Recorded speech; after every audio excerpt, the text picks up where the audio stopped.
and I'll find them in order and move for approval. We have a motion. Is there a second? Second. All in favor, please say aye. Aye. Thank you. Motion passes.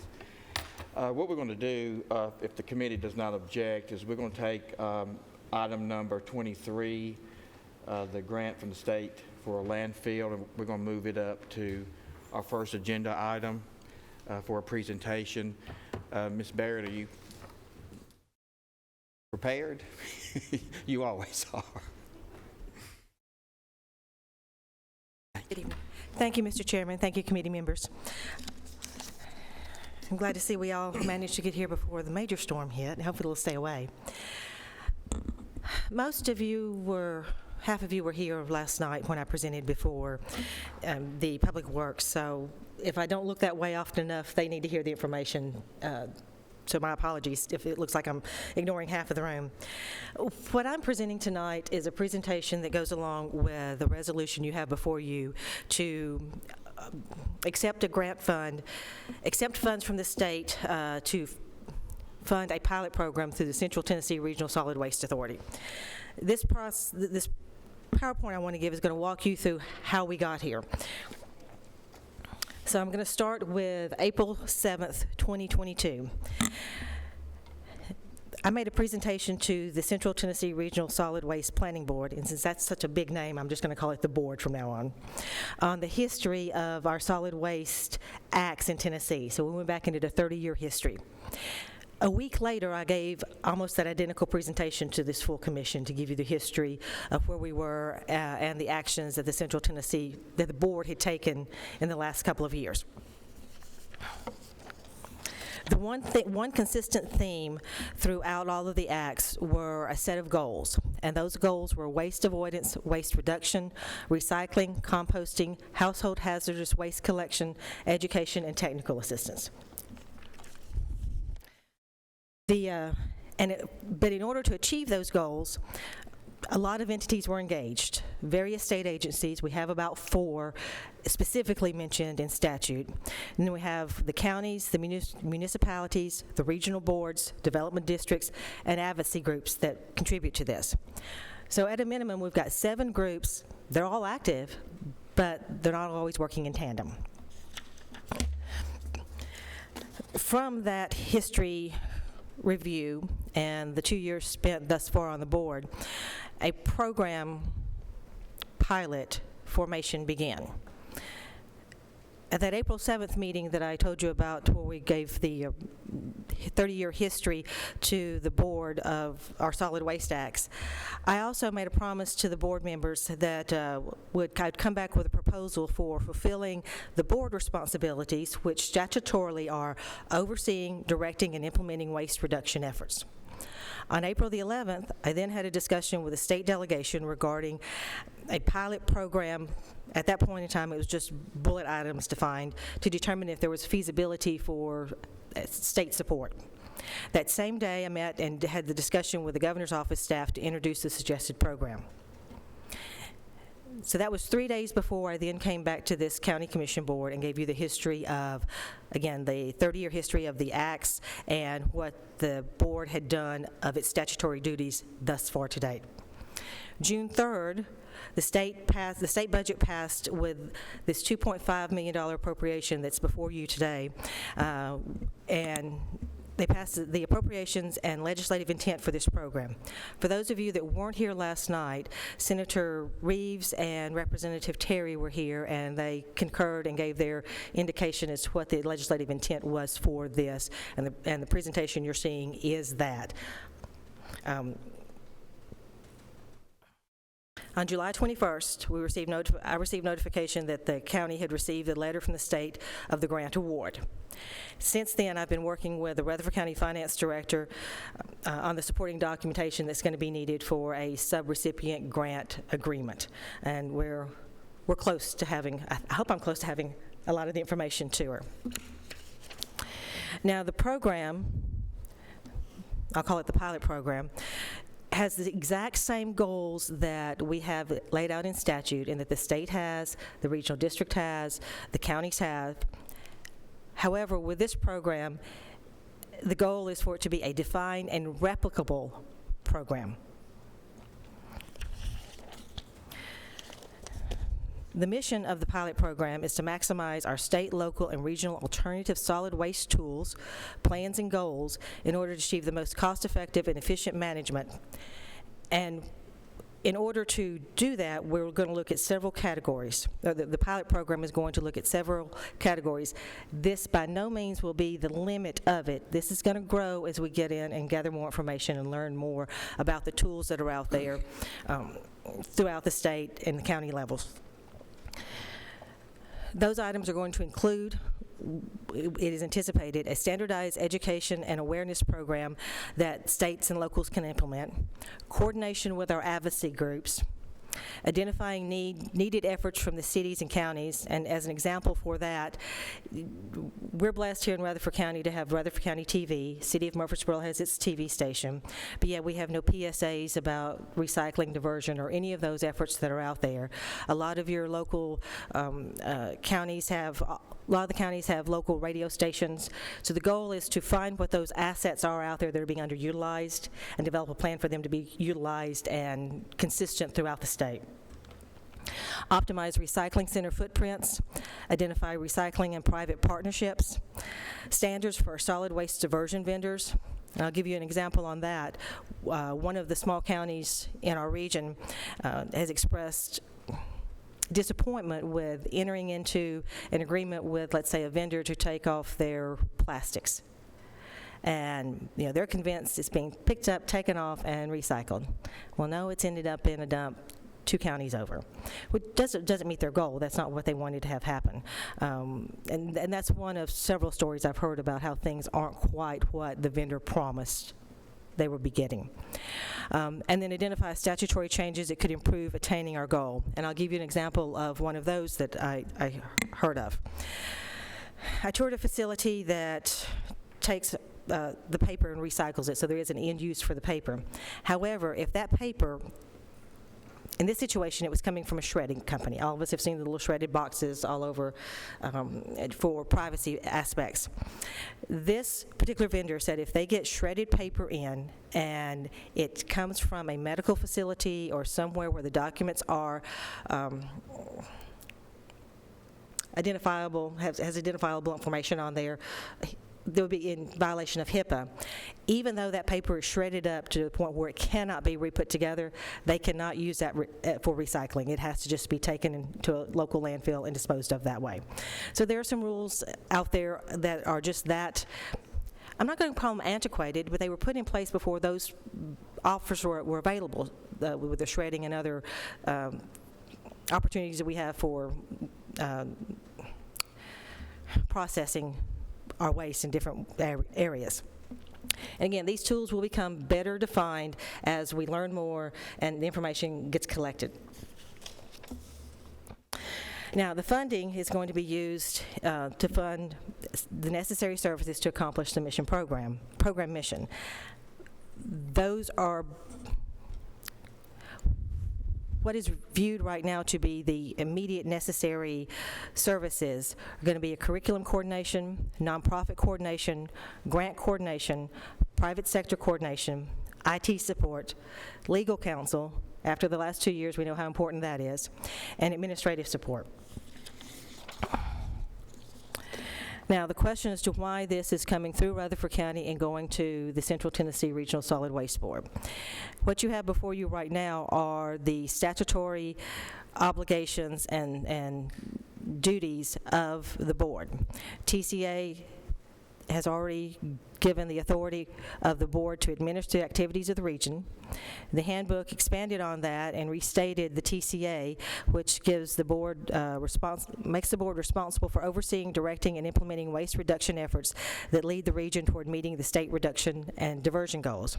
And then the county resolutions that created all the boards throughout the state empower the boards to, in the performance of the duty in the recycling efforts and the diversion efforts. And the program will provide quarterly reports to the Solid Waste Director, the Rutherford County Public Works Commission, in addition to the reports that are going to be required to the state agencies. Those are required to the state agencies, I believe, are an annual audit, and we will provide updates on a more frequent basis just so everybody's aware of where we are. This is very similar to what we did with the vote centers. If you will recall, Rutherford County became the pilot program for the vote centers. We implemented it here, got all the bugs worked out. Alan and his staff did a fabulous job. Our folks responded beautifully, giving us the input that we needed to make it better. And over 2 election cycles, that one program then became a statewide offer to any county that met the requirements necessary. In addition, this is not the first time we've done something like this with this regional board. When the board was tasked to create the comprehensive 10-year plan, that would have been, I think, under either the 89 or the 91 Act, the state funded that, sent the money through Rutherford County to act as our bookkeeper, and then the board was charged with going out and finding the entities to create that report, that comprehensive plan that is now what we have worked on for the last 20 years. So we have a pattern of doing this. It's coming through Rutherford County because they've always been the bookkeeper for this. So we're just keeping it simple and going through the same process. And for that, I will stand for questions.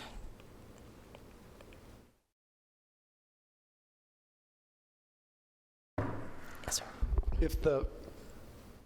If you guys didn't take the funds, would the county keep them? I mean, are they? It would go back to the state. They're earmarked for you from the state, correct? Yes. That's what the senator said last night? Yes. Okay.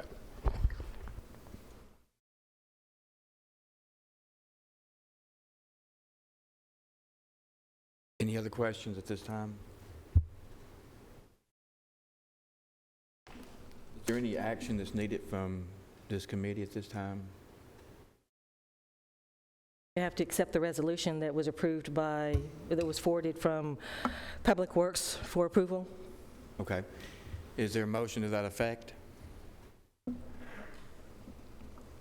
So moved, Mr. Chairman.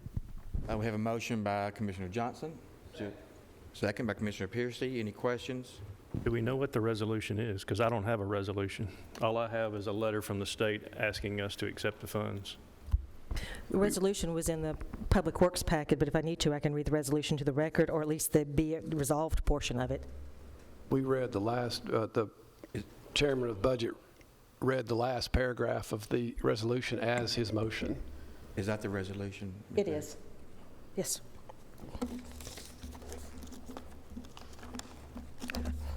It's the only copy I have in hand. Thank you so much.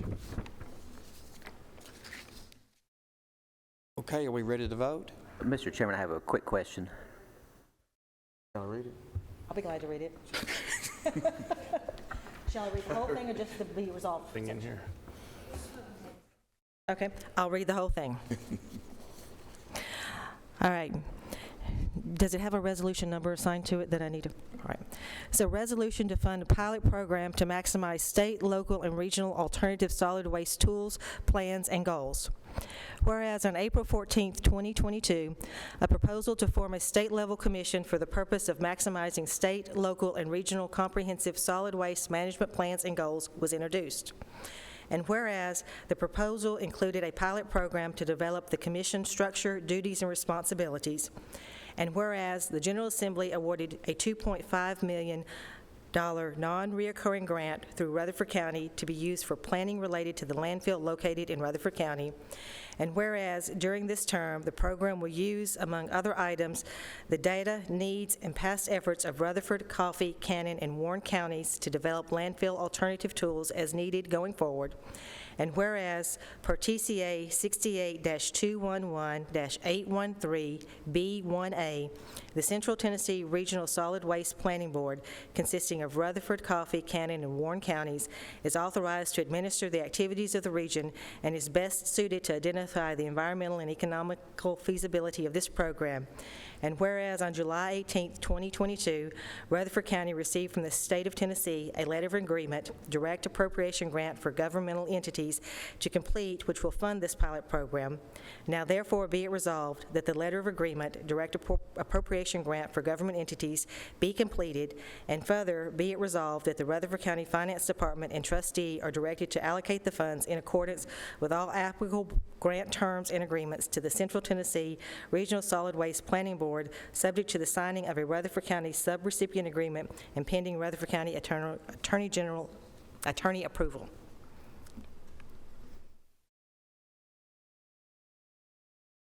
Correct.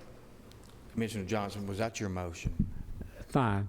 And a big vote of thanks for all the work that's been put into this. And, I mean, it's a no-win situation for us. So I don't see how anybody could vote against it, you know. Thank you. Mayor, do you have that resolution? Did you generate that resolution? Does somebody have an electronic? Can you email that to me? All right, thanks. If there's no other Mr. questions. Chairman, I have a question. Commissioner Stevens. What happens when the $2.5 million runs out? Is the county on the hook for funding further operations of this, or does it just go away? That's an excellent question. The funds just expire. It is only for the pilot program and for this term. The goal is that we develop something so well that it becomes a state-level, state-funded program to be replicated in all the other counties.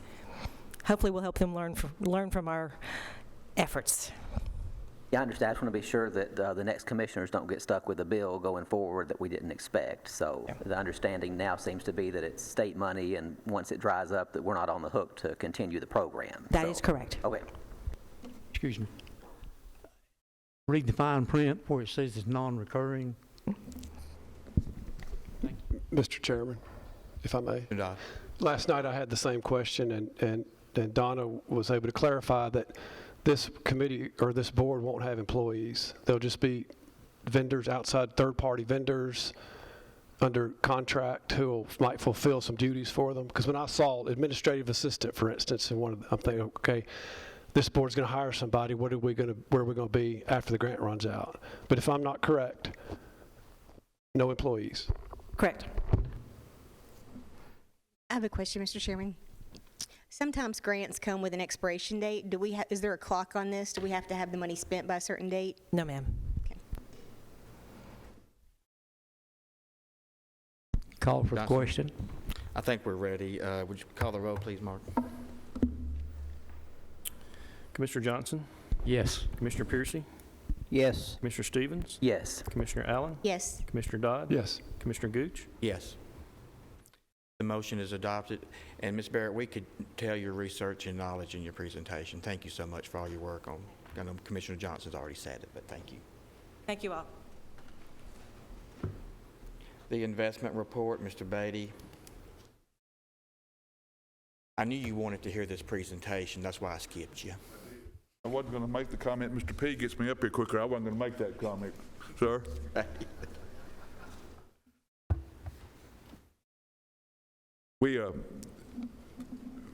Interest rates have risen considerably since our last meeting, and so with our, we were not able to get the LGIP rate because I'm going to take a little longer than I normally do, if y'all don't mind, but I'm going to take a long time. The LGIP rate is what the state gets on its funds, and they charge us, I believe it's 4 basis points for managing that, and we get the return. So it's not a guaranteed rate, it's what that fund produces. So this early in the month, we're meeting a little earlier than we normally do. All of that has not been calculated, so we don't have that rate of return, but that's how that pool works. So we know at the end of the month, the beginning of the next month, what that pool generated for us the prior month. Our banking contract actually works differently in that it is a percentage of the federal funds target rate, which has increased substantially. So we've gone, for most of the month of July, we were receiving 1.05% or 105 basis points on our money. By the end of the month, 2 things happened.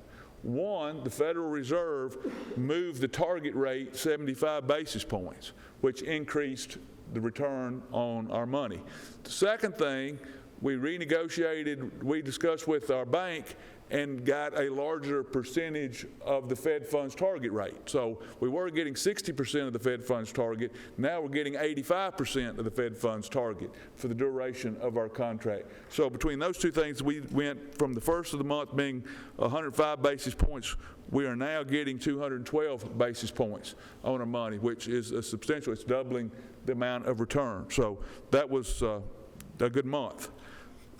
A couple of months back, this committee revised our investment policy to allow us to more readily invest in U.S. Treasury notes and bills and agencies. And I don't want to get too deep in the weeds, but so we're getting 212 today, we're getting 105.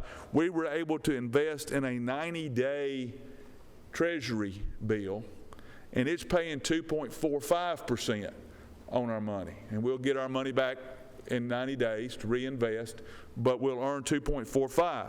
We were able to invest in an agency issue that in the worst case scenario pays us 2.5%, with the possibility, if it holds for the year, every 90 days the interest rate is designed to increase. So if they keep our money for a year, if they don't do what's called, that every quarter they could call this issue. What that means is at the end of the quarter they give us our money back plus interest. If the bond stays available for us for the whole year, they don't call it, worst case scenario we get 3.15%. The reason I share that with you, it's a little different than what we've done, but worst case scenario is we get 2.5, which is better than we're getting anywhere else. Best case scenario, we get 3.15%, which is better than we're getting anywhere else. So we're utilizing those to try to increase some returns on our investment, and so far, so good. So thank you for working with us on that, and hopefully that will improve things as we move forward. Commissioner Johnson, Motion to approve is a report. is there a second? Commissioner Allen? All in favor, please say aye. Opposed? Thank you. The motion is adopted. Thank you, Mr. sir. Beatty. Thank you, Mr. Chairman. Okay. Fund condition report, Ms. Lisa.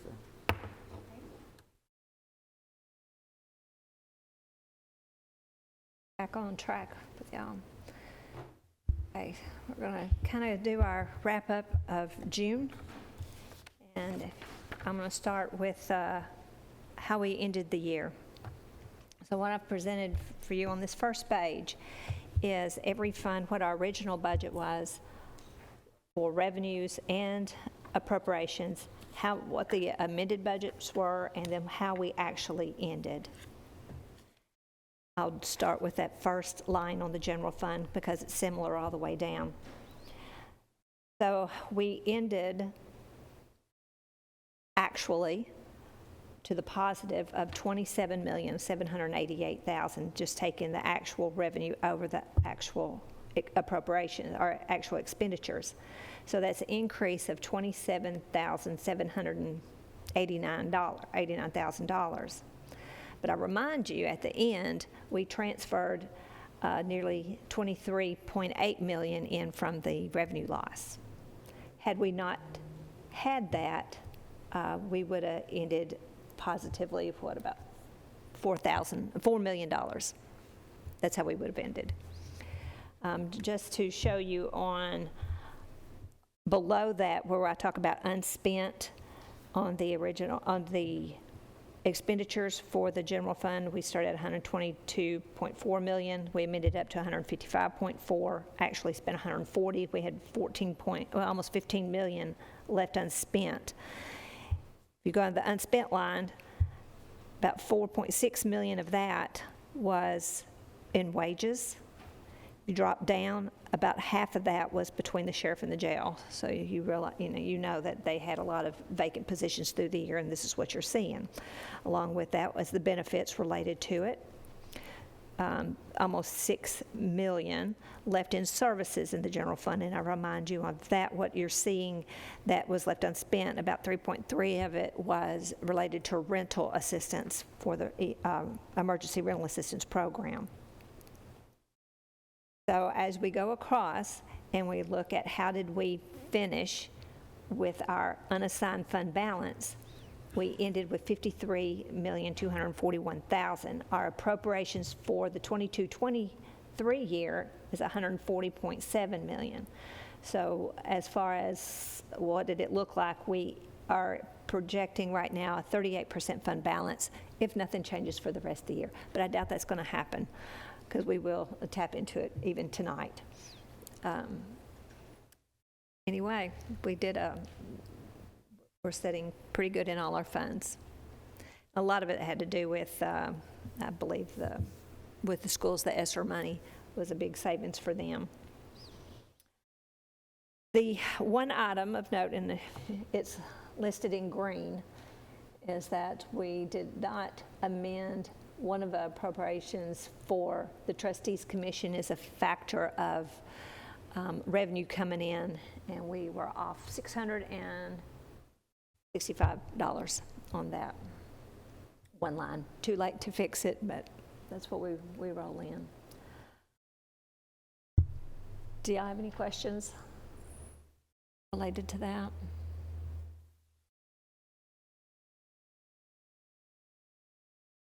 Thank you, Lisa. Is there any comments or motion to approve the report?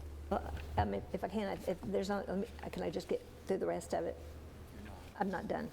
But that's just the overall on how we ended. But to finish up, our cash balances at the end of June totaled $458,194,000, with $417,152,000 being operating funds, $41,042,000 being borrowed funds. And I don't necessarily have to go over the revenue, but it's there for your approval and perusal of how we finished the year compared to how we did in the prior 5 years as far as actual revenues coming in. So that closes up June, and I'll pass the baton to Michael since he will be, this will be his year.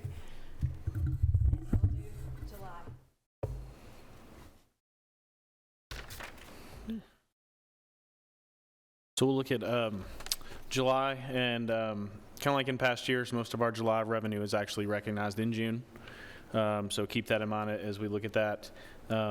Development tax or adequate facilities tax now is down about 37%, but it looks like it fluctuates from year to year, and as the economy slows, we would expect to see that slow a little bit.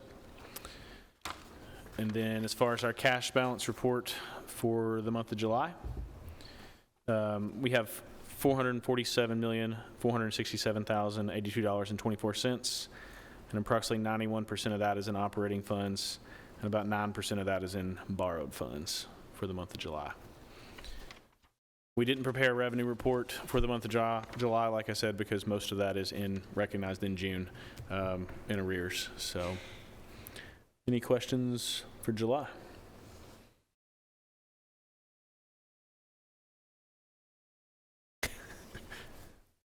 Okay, is there a motion to accept the report? Motion to approve, Mr. Chairman. Motion by Commissioner Johnson. Is there a second? Commissioner Piercy, any questions? Thank you, Michael, for that superb presentation. All in favor, please say aye. Aye. Aye. Opposed? The motion is adopted. Risk management.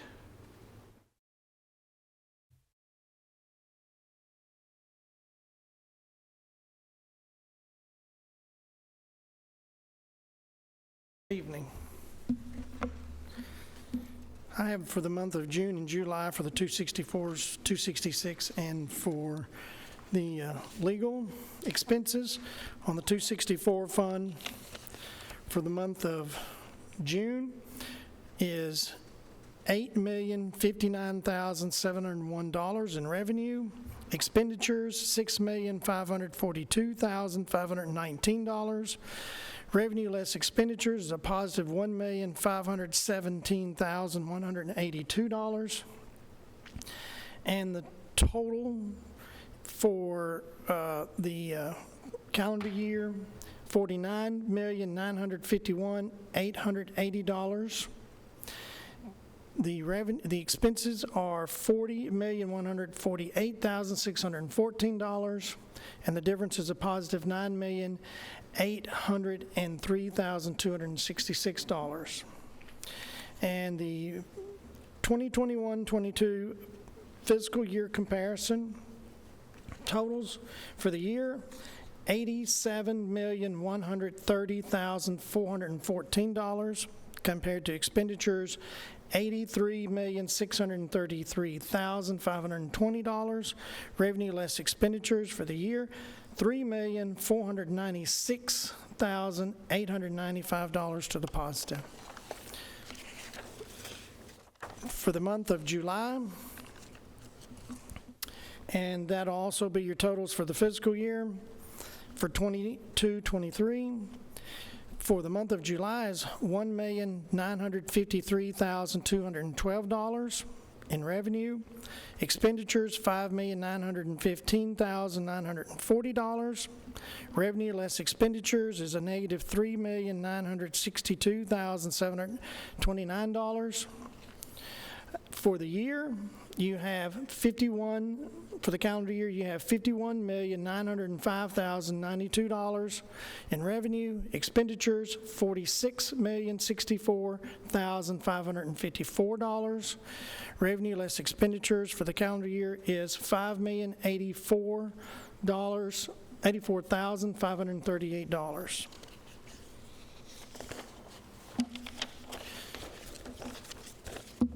For the 266 fund, for the fiscal year, month of June, you have workers' comp, $4,250.83. OJI, $55,559.27. For the total for the month of June is $59,810.10. Year-to-date, workers' comp is $65,038.39. OJI is $565,463.14. And you have a total of, for the year-to-date, $630,501.53. And then also for the fiscal year in the month of July, numbers are the same. And you have for the month of July 2022, workers' comp, $7,860.05. OJI is $12,425.56. And the total is $20,285.61. On the county attorney expenses, for the month of June, you have $64,766.35. And the month of July, you have $35,150.22. That concludes my report, Mr. Chairman. Thank you. Any questions or comments about the report? Is there a motion? Motion to approve. Motion by Commissioner Piercy. Second by Commissioner Allen. All in favor, please say aye. Aye. Opposed? The motion is adopted. Thank you, Mr. Chairman, if I could Yes, have sir. just a second, I would just like to thank this committee. I know some of you will not be returning, and this committee will change next month. But I just want to thank you very much for your time that you've put in, your effort, your phone calls to the office, your courtesy to my staff in the department. I just want to tell you how much I appreciate it. Thank you. Community Care Generation Connected Funding. Right, okay.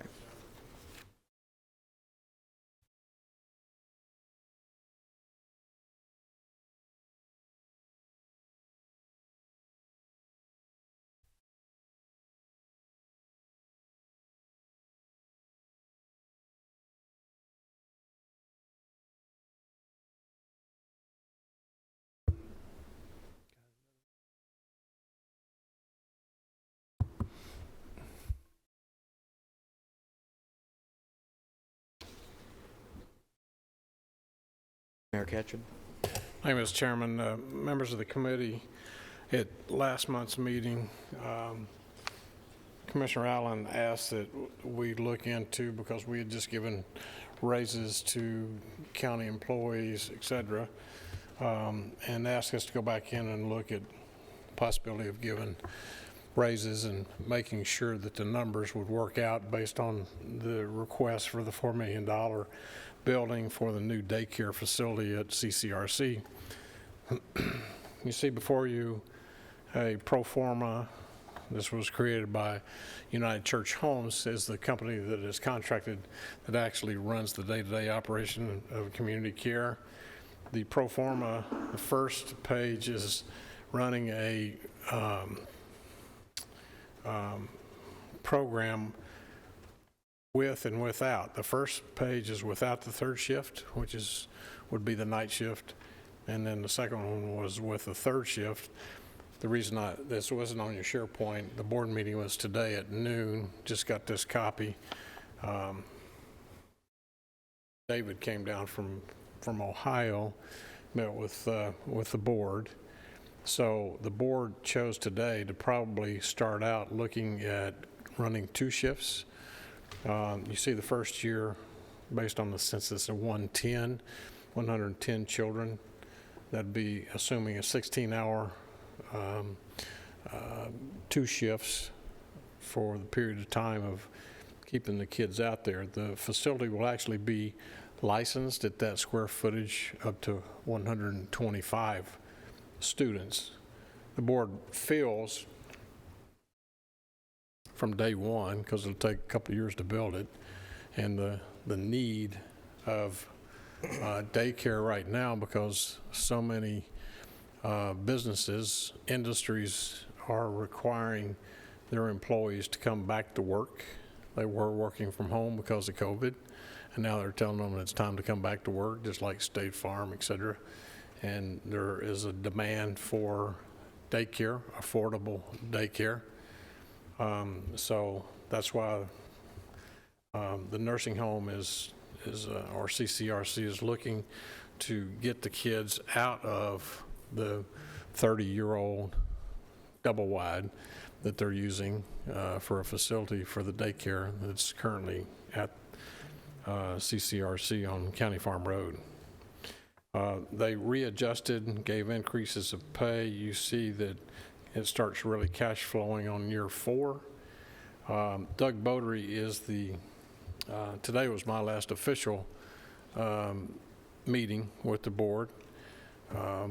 The new mayor will be coming in and assumes that position with the CCRC board. Doug Bodery is the finance chair, along with Faye Elam sits on a committee. Doug has been in contact with USDA in Nashville. USDA was really excited about it. And Doug is going to be working with them to come back to the board and present numbers for them. And instead of going to Pinnacle or some other public or private institution to borrow the $4 million, they think because it's USDA is government funded and be government to government, feels like that's the best way to do the financing.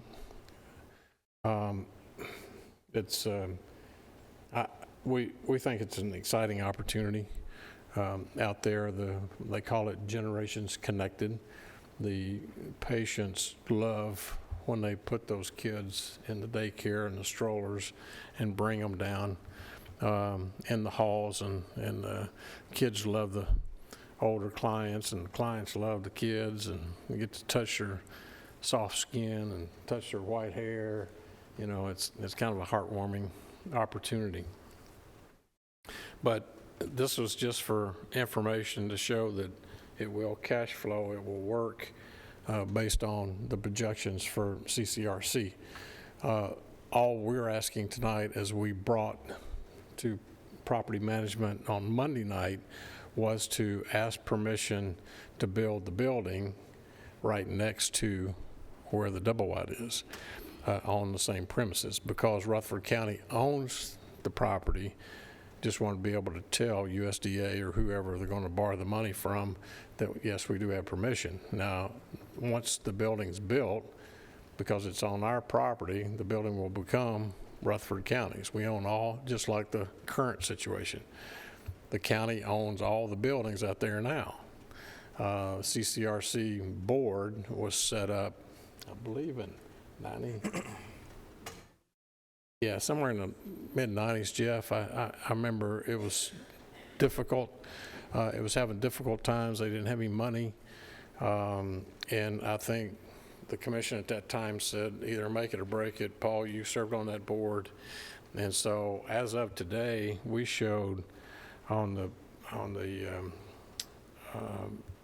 P&L today, we showed $5.4 million in ending fund balance currently, so it's pretty hefty.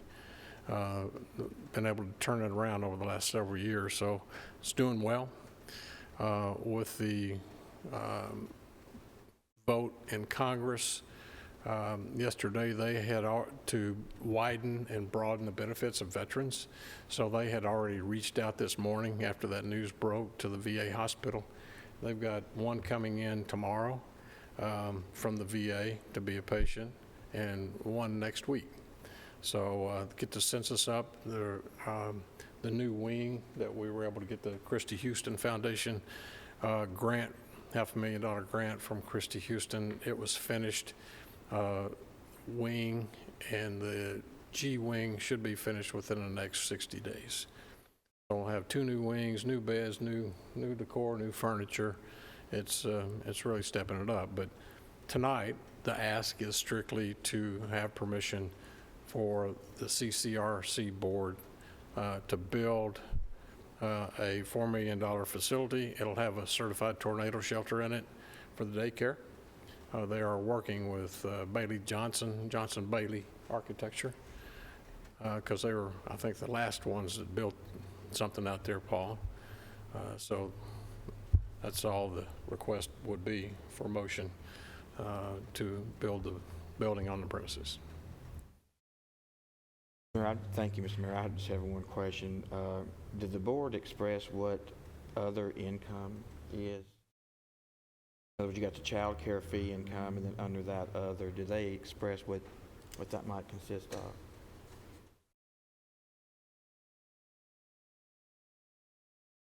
No, sir. Okay. Okay, so they're asking us permission to move this forward so they can apply for funding from the USDA. Commissioner Johnson. Mr. Chairman, I believe this came out of the Property Management Committee unanimously, unanimously to approve this, so I moved for it. Paul Johnson, Commissioner, has made a motion to approve this to move forward to the full commission. Second. Second by Chairman P. Any questions? Or Commissioner Stevens?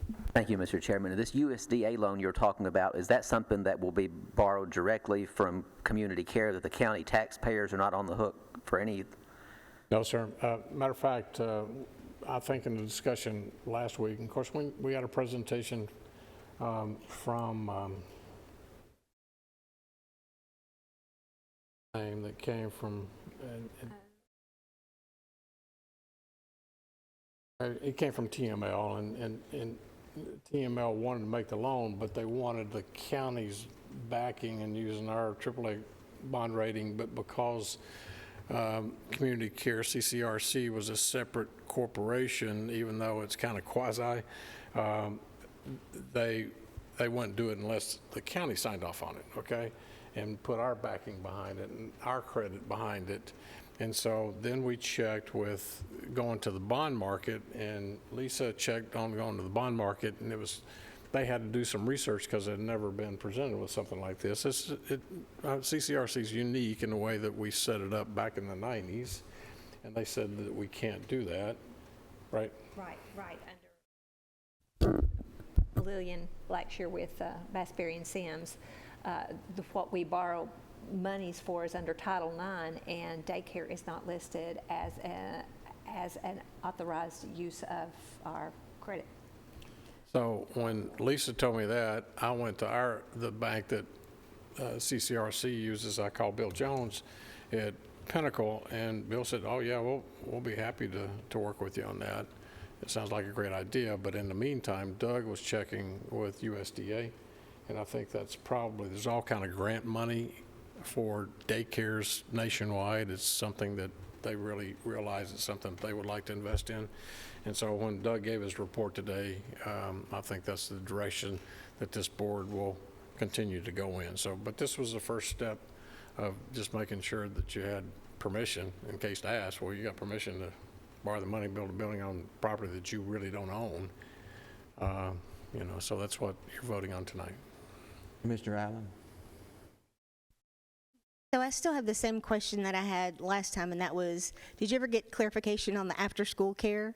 Because if they're only accepting children through age 5, then I'm not clear on where the after-school care revenue is coming from. And the reason that that's important is because, like, for example, if you look in year 4 when it looks like it's going to start being in the black, you're showing the after-school revenue is $142,000, and the part that we're in the black is $110,000. So that's pretty critical. And if it's going to be a loss leader, if it's going to be in the negative, just because we feel like from a recruiting standpoint it holds that much value, I just want to know that. They're going to ease into, right now, they're having a graduation this next, I think it's Friday. They're having a graduation for those who are graduating at age 5, getting ready to go to school. And then the after school, they're going to ease into it, but they've got 2 years to work on that. They were talking today about going to probably a third party, maybe, to negotiate with a third party to come in and work in instead of having the employees work for Generations Connected, to actually be on a contract, and they come in and run the program, and so it will evolve into that. But this is just projections to get it going. But they'll work that out over the next 2 or 3 years after the construction.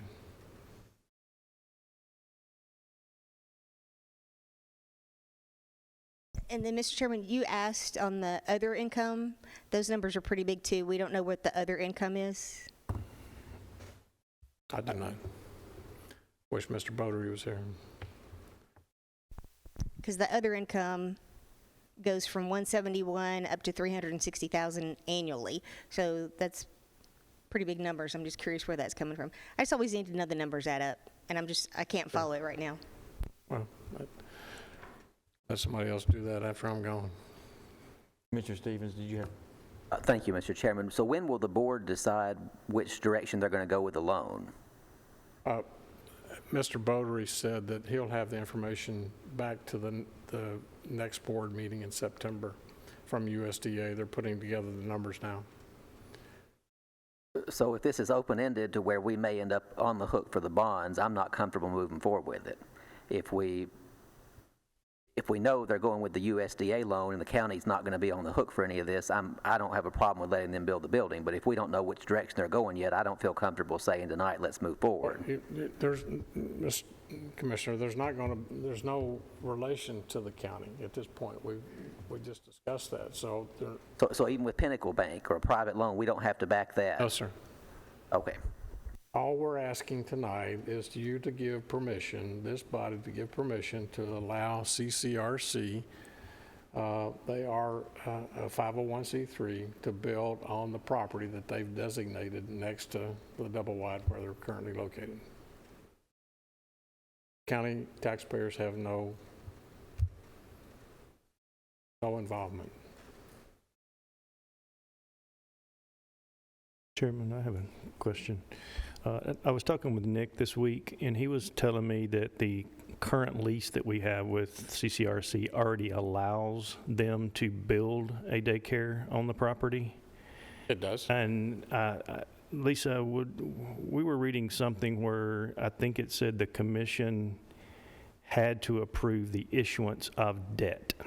And so really, it seems to me that is the approval that they need, not the approval of being able to construct a building on our property. Because I wish Mr. Christensen would have called and told me that, because we would have had that discussion today. Mr. Dodd. I think he was is included on your Was our email. legal counsel. He knew nothing about that. I think it was yesterday. I think he included you on the email, I believe. So, I mean, it was late in the day, so you may have missed it. So, but, yeah, we discussed that yesterday, I believe it was. I remember Mr. Cope researching that along with Mr. Dodd, and they did find out that we could borrow the money, but I didn't see that it had to have, it's my understanding, approval just to build the building on our property. So. Okay, so we have a motion to express our approval for the building. I guess my suggestion would be between now and the full commission that we could find out. I'll get those other two. And we can. Yeah, I'll find out what the other expenditures are. I'll be happy to call David or send a text to him tonight, and we'll have it by next Thursday. If there's nothing else, Mark, would you call the roll, please? Mr. Johnson? Yes. Mr. Piercy? Yes. Mr. Stevens? No. Mr. P? Yes. Mr. Allen? No. Mr. Dodd? Yes. Mr. Gooch? Yes. So this will be sent to the full commission with some questions to be Yes, answered. Thank you. Thank you. Emergency Management Performance Grant. Mr. Clark?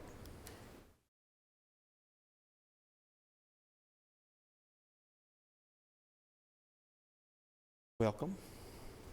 Chairman, Mr. committee. Chairman, could I ask a quick question before we get into this report? Yes, sir. Health and Ed, Health and Ed didn't meet.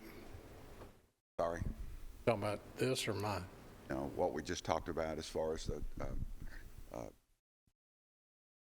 care center. Yeah, Health and Ed did not meet.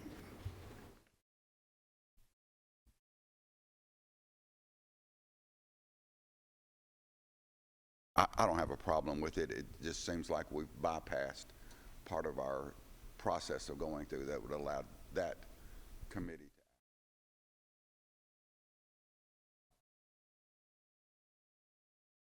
One other quick follow-up. We've got protocols in place for community care in case of a contagious outbreak, such as COVID.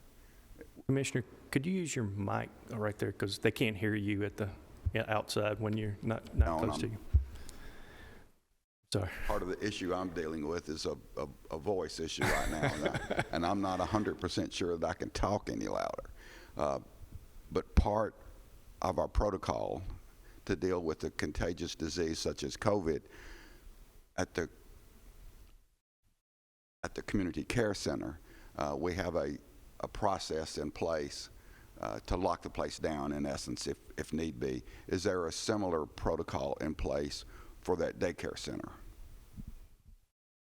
That was one of the questions that probably could have been and should have been asked at Health and Ed.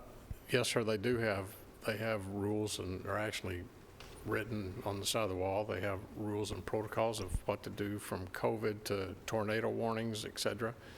Unfortunately, it's that double wide, like I said, is 30 years old. The board really wants to get them out of that. Those kids, it would be hard to adapt that facility with panic bars and et cetera. It won't meet the standards. So that's why they're in kind of a rush to, and still at that, they're 2.5 years based on supply chain of construction. But they would like the intent in talking to Mr. Tanner and talking with the architectural design team. They'd like to put out RFPs for the contractors by the end of September, if not October. Commissioner Phillips, does that answer your question? Do you need any more further clarification, or, okay. So, Mr. Mayor, I think 3 questions, if you could, for the full commission, is maybe identify what the other income is, and maybe a little bit more clarification on the after-school income? Yes, sir. And do we need to actually approve the debt? I think we do.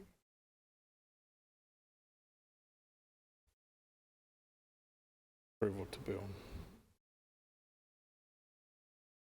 Well, we're going to go, that's what we did. We've already, even if it's already in there, we've approved that, sending that to the full commission. But, Mr. Clark, thank you. Thank you. Emergency Management is requesting to apply for a grant, an EMPG grant for 50/50. And we are requesting to place a fence around our Emergency Operations Center to protect the infrastructure. Currently, our front is open, and we are susceptible to walk-ups, and we've actually had a couple of homeless issues right down the street, and we hope that we don't have that there, but it's to protect that infrastructure. The total grant is for $44,450, and our half would be $22,200.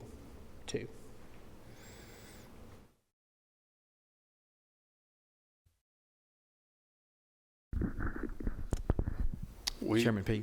We saw this at Public Safety the other night, and we passed it. The question that I had for Chris then, he said he had talked to Lisa, and I don't think he's had a chance to talk to Michael about this particular issue, but it being so early in the year, I have a problem going to unfunded balance, and I wanted to see if there was anywhere in his budget we could go ahead and pull that 22.2 or whatever that amount is. And, you know, if we have to backfill later, fine, but I'm not comfortable pulling, this is not even full month into our new budget, and we're already, you know, trying to come up with pulling funds out of Right, but outside his budget. But at this point, he's just asking to apply. It'll come back around if he gets it. Well, still my question is, do you think that we could find something in his budget? Have you looked at it? It's early in the year, and I'm sure he's got plans for everything that he's got in it. So the question would be, what do you want to not do if he has to take it out of the current year budget? And Commissioner, we would know more toward January or toward the first of the year of what projects we will not be able to complete moving forward from January, and could have money there to fund that. But I won't know that till January. I'm hoping by the time that this is accepted, which is a competitive grant, that I would come back to you guys and request either that money be transferred or how we're going to pay for that. And I'm hoping that we will be able to pay that out of our budget. Well, I think I said the other night, and the way I think we voted unanimously to pass this, and I don't have a problem at all. I think it's probably needed to do that. It's just where that funding was coming from was my question. I don't mind going ahead from here and giving a favorable motion to let you apply. Yep. Thank you. I think there's some governor's money still unobligated, I believe, that we could use. I don't know what's going to happen to it between now and January when you hear of the results, but. I've got a motion with Chairman P. Is there a second? Second. Second, Commissioner Johnson. Excuse me, this is 50/50 match, right? Yes, sir. Okay.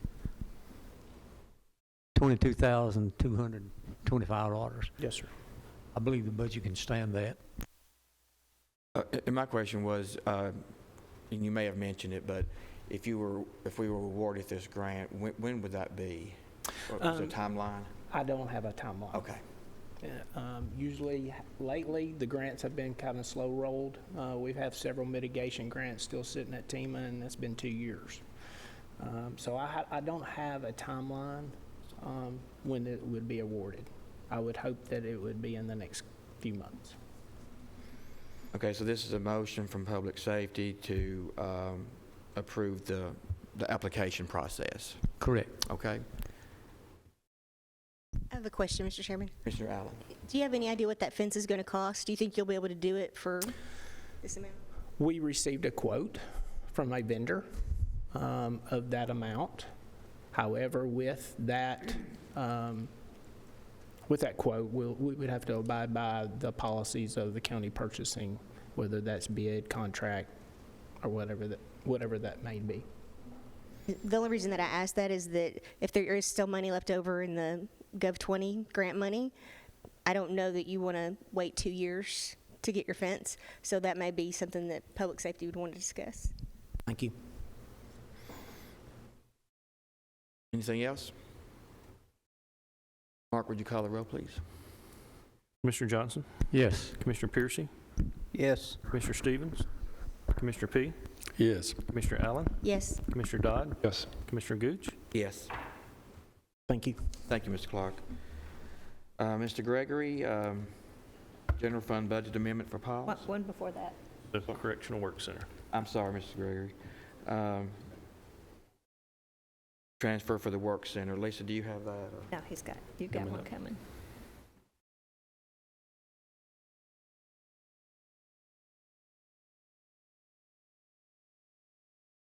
Hello. We're asking to move $8,000 from our custodial supplies to other equipment to buy a new dryer for our laundry room. It's an original dryer. It's been there since 2008.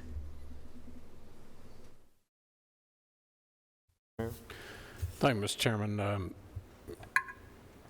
When I was at the meeting, we meet once a week at Correctional Work Center, and for Captain, how long have we been drying the sheriff's?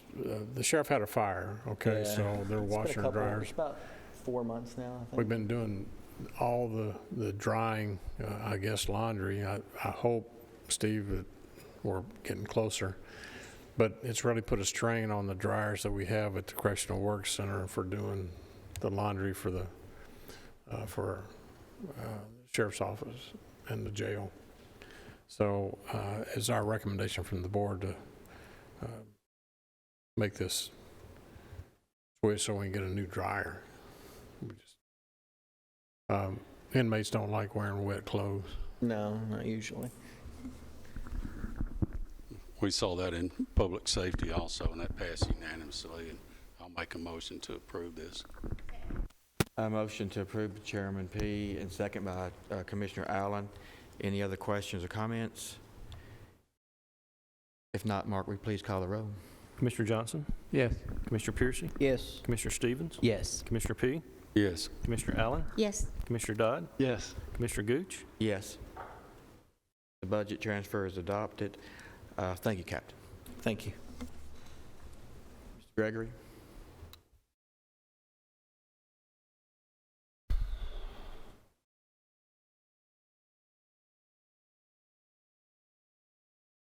The first item we have for you tonight is to recognize 2 grants that PAWS has received. There's no county money involved with this, and just appropriating those to the correct expenditure line items. This is the Animal Friendly Grant from the state of Tennessee, and also the Petco Love Grant that we applied for in last August. Motion to approve. Motion to approve by Commissioner Dodd, second by Mr. Piercy. Any questions? Can we do them both? Sorry? Can we do both? Yes. You want to read the second, but you can run them both together. Okay, and well, I'll the support. second is a request to apply for the Petco Love Grant for this year. Once we apply, we typically don't receive the award until almost a year later, so it's requesting to apply for next year's grant. I do not have final figures. I'm waiting for a vendor to get back with me on some costs, but there is no county match for that new grant as well.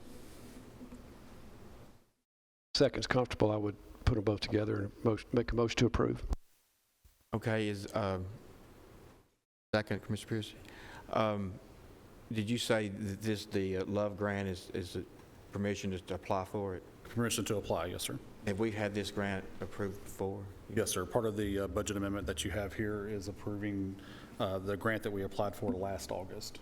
So we've had a grant from them for 3 or 4 years, I would say. Yes, sir. Anything else? If not, Mark, will you please call the roll? Commissioner Johnson? Yes. Mr. Piercy? Yes. Commissioner Stevens? Yes. Commissioner P?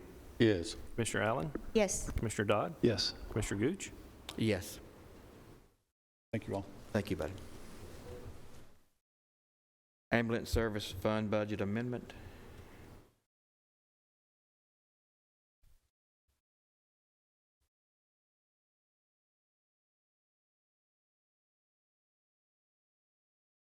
Good evening. So we are requesting to move $25,000 out of assigned fund balance into our scholarship line item. If I would have paid attention to this prior to the budget, I would have tried to earmark that money for there. We've got 5 people that are wanting to go to paramedic school. We get $20,000 in each budget. Over the past few years, we hadn't had a lot of people to apply for the scholarships because they've been going on Reconnect or Tennessee Promise. But this year, we've got 5 that we're wanting to give them some scholarship money towards their paramedic training. And if they get the scholarship, it's a contract, it's a 3-year agreement. If they don't work it out, it's prorated to get the money back. And I think that line item had like unused of about $68,000 over the past 2 or 3 years. We looked at this favorably in public safety, and exactly his comment there, you know, if they were to leave our program early, then they would have to refund the money that we would be allowing them to get this education. But having said that, I'll make a motion to approve. Second. Second, Commissioner Dodd. Any questions? Mark, will you please call the roll? Commissioner Johnson? Yes. Commissioner Piercy? Yes. Commissioner Stevens? Yes. Commissioner P? Yes. Commissioner Allen? Yes. Commissioner Dodd? Yes. Commissioner Gooch? Yes. Thank you. Thank you, Ben.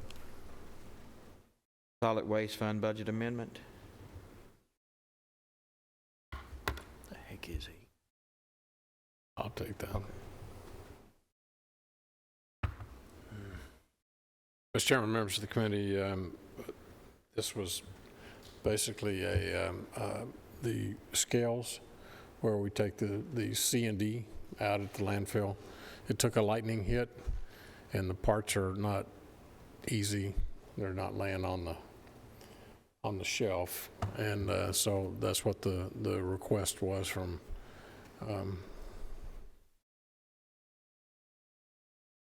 That would be from 34,730 assigned fund balance to maintenance and repair for the scales.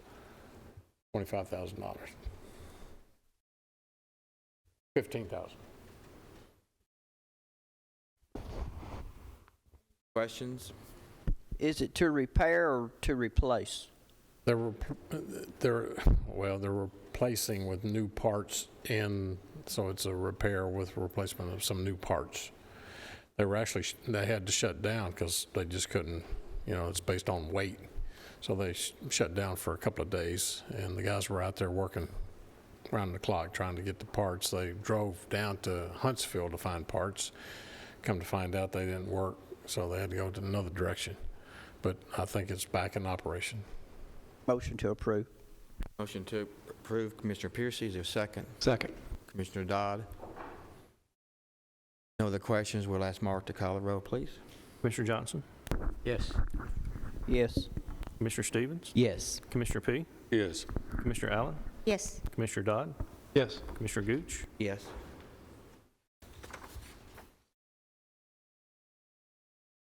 Thank you, committee. General fund budget amendment for emergency, or let's go to the general fund budget amendment for the jail.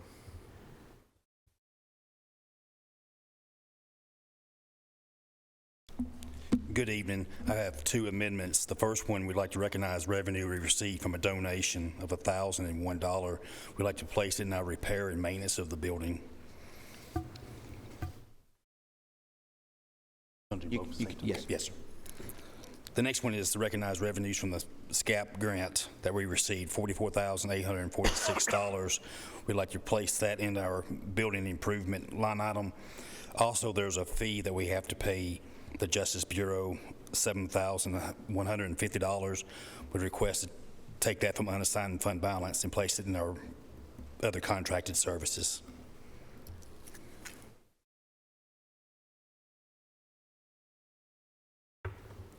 Okay, we've heard the request. Commissioner P. I'll make a motion to approve. Have a motion. Is there a second?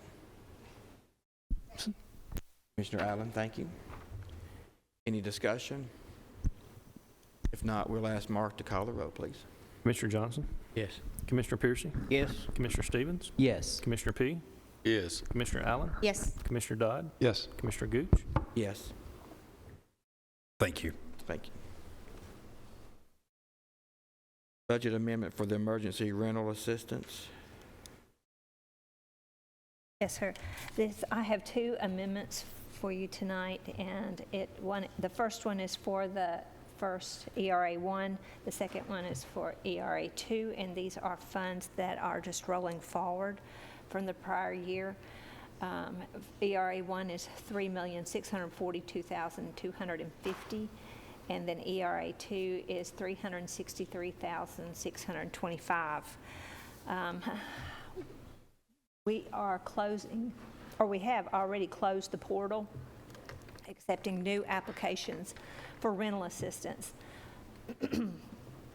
THDA is now taking all of Rutherford County. Anybody who needs rental assistance, they are picking up from Rutherford County. This was a transition that we've been planning, and it was best for THDA to wait till June 30th.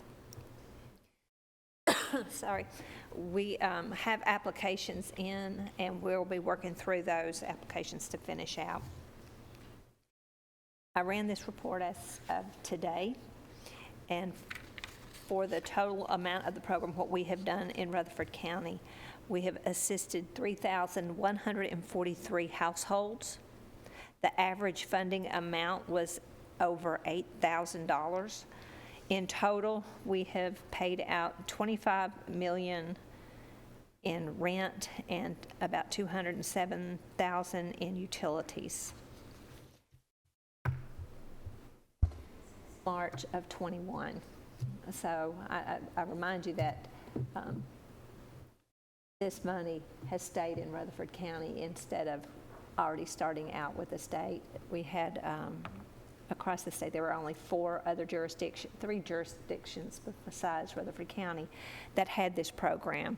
THDA did the program for the whole state. But by having it here, we targeted the folks in Rutherford County, made them aware, did our own public information push to let the residents here have the bite at the apple. Thank you, Mr. Chairman. I want to thank Lisa. When we first became aware of these funds, I got a call from Mr. Perry at THDA, and he said, see, you're getting a lot of money coming your way. We'll be happy to handle that. And I said, well, not already knowing that we didn't have the staff to handle the disbursements of these funds coming out of COVID, because we had a lot of people losing their homes, their apartments, etc. I still felt like if there was some way that we could make this work and keep those funds here instead of it going to THDA, because I had worked for my period and I knew that they would be looking at it from a state perspective, as opposed to the people in Rutherford County knowing that that money was set aside for us, our county, and the money needed to stay here. And so we started checking, and the company that we ended up, Horn, out of Mississippi, is who we ended up doing business with. But if it hadn't been for Lisa and others, I think it was a Herculean effort to all the Zoom meetings with Horn and all those folks over the last 2 or 3 years. It was a lot, but I think we should be proud of what this county did for all those folks, those over 3,000 people, an average of, and the landlords got paid, the people got caught up on rent. It was just, it's a great program, but kudos to you, Lisa, for leading that group. I think our grant director, Reba, yeah. Reba was, And Lisa Bollinger yeah, are the, you know, carrying the torch. and even we hired Dick Callow. We had him I mean, as not Dick, but John Callow. John Callow as to make sure that he was the expert on HUD, and he made sure that all our policies and procedures were Sure. in line.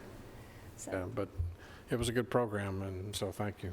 but I will say, for Reba, do this for Reba, who's more passionate Yes. than anybody I know of about low income and housing.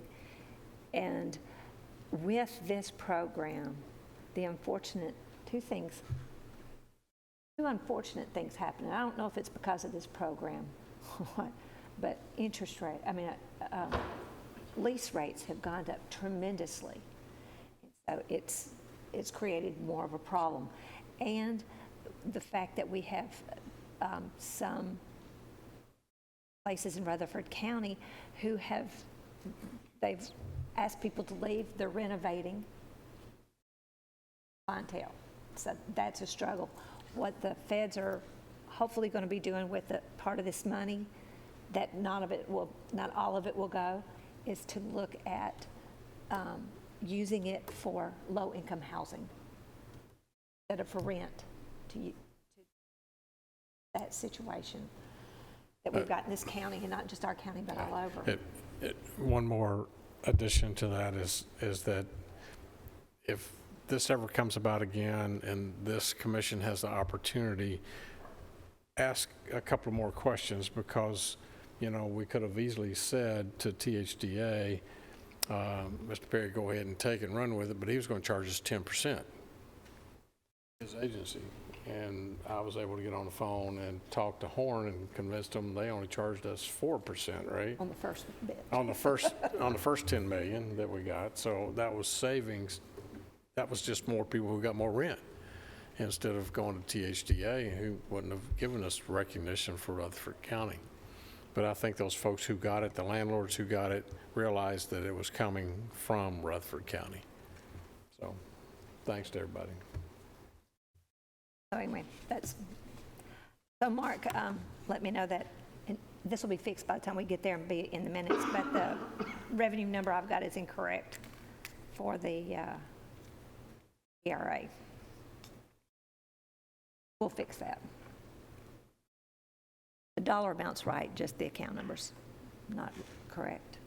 So for clarification, the 3.6 million was leftover funds, It's left over from last year to come into this year. and so it's going through the Tennessee Housing Authority. After, yes, anybody who needs it today, it's on our portal that they will go. There's a link to go to the THDA portal. Gotcha. It's very, we patterned ours after THDA, so it's, at the end of the day, for us to exit, it is a great segue into THDA. And it's still for Rutherford County? Or It's now open for everybody else. This first 27 million was directed to Rutherford County. Okay, and you have another one you want to? It's both of them. Both It's of the them same. together. It's the same. It's two different tranches of money, one ERA 1 and ERA 2, but it's the same similar situation. As we need to roll it forward. Okay, we've heard the request. Is there a motion? Motion to approve. Commissioner Allen, is there a second? Commissioner Johnson. If there's no further discussion, Mark, would you call the roll, please? Commissioner Johnson? Yes. Commissioner Piercy? Yes. Commissioner Stevens? Yes. Commissioner P? Yes. Commissioner Allen? Yes. Commissioner Dodd? Yes. Commissioner Gooch? Yes. Thank you. Other fund revenue budget amendment? Yes. Okay. So on 14, you don't have anything in that, but you do have this document. This is how we ended with the emergency operations building, health and safety buildings. Again, we allocated $28.2 million. That was the leftover from the first tranche, and how we allocated that budget. These numbers will roll over. If you follow the last column, unencumbered balances, that needs to roll and amend into next year, this year. Now, I just put that there, that we need to amend. We need to talk about the next two items go hand in hand. That is the health and safety building. You've got this on item number 15. It's easier for me to see a piece of paper than to flip back and forth. So I'm going to ask you to go to the second page in the bottom, because we're going to talk about the emergency rental, American Rescue money. And if you see, I'm just kind of giving y'all up to date of where we are on that. We received in total $64,542,466. It's about right here on the page, so you can follow me. We allocated $28,201,294 for the emergency operation buildings. We used almost $4 million for premium pay, and we have revenue loss of $23,790,000. If you remember, I talked about that at the very, very beginning. That got transferred to the general fund. So that revenue loss monies are now there of the ARPA money. So what is left to allocate is $8,560,000. That is in this fund of 127. Now, later, there is a request, and I think that was one of the last things that the commission did, was to move to fund $14 million towards 2 more buildings. I think that was the last action of your last commission meeting. So of the 14, you've got 8.5 sitting over in the fund 127. The other is sitting in the general fund. What I would prefer to do, think of that revenue loss that's sitting in the general fund. I don't want to move it back into this 127 fund because it's already been spent. We would need to move part of that money into the general capital projects fund and account for one project in that fund. The other 5 accounted for in this special revenue fund. Kinda. Yeah, go ahead. It's just part of the big pot of money. A large part is sitting over in the general fund, but so it's sitting there. It's general fund money. You can do what you want with it. That's a piece of it I want that I would use of the $14 million that needs to go to build a building. All right. Now, the other part we need to talk about is going back to the sheet on page 1. And when you go through, I'm going to ask you to have this and that amendment to the agreement with PBA, because this and this go hand to hand. The first paragraph in it kind of brings us up to date that in November of 2020, you allocated $537,876 for hiring Klein Sweeney. Second paragraph, you did another $63,525. That's this first line that we started accounting for, those emergency operations building in the General Capital Projects Fund. Then the next thing you did was to allocate $28,201,284. And that's what you will see, the funding and how we set the budgets up with that last bit of money. Come on forward, and then this next thing is saying we need $14 million. So as we go through this, and we had the funding, we have a project estimate is your first slide, your first column, the funding. And when we did the 28 million, we were short from what the initial estimate was for all 4 public safety buildings. So we were short there. As time has progressed and when they have allocated the contracts, based on what the initial budget was, we're short on the Rockville project by $250,632 on the construction, and Kittrell is short $404,247. All that to say, what I did is trying to come up with a budget for the next 2, using the estimates of what we spent on the first 2 construction budgets. I'm thinking, based on what we had, that we still need $1,460,000 to try to get to a more realistic budget for the next 2. Some of the expenses that we've had incurred that were not in the original budget was permits, and you can see that we had to pay a lot of permits on Rockville, almost $53,000 in permits, and in Kittrell we've spent about almost $19,000 in permits. That's an additional expense that we've got to cover.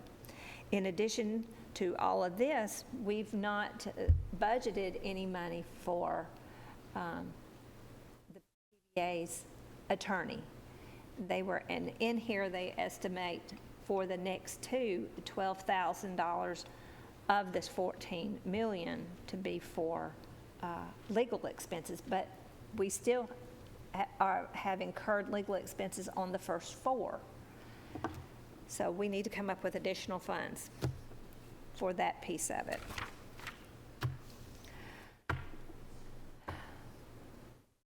Giving you a lot of information, and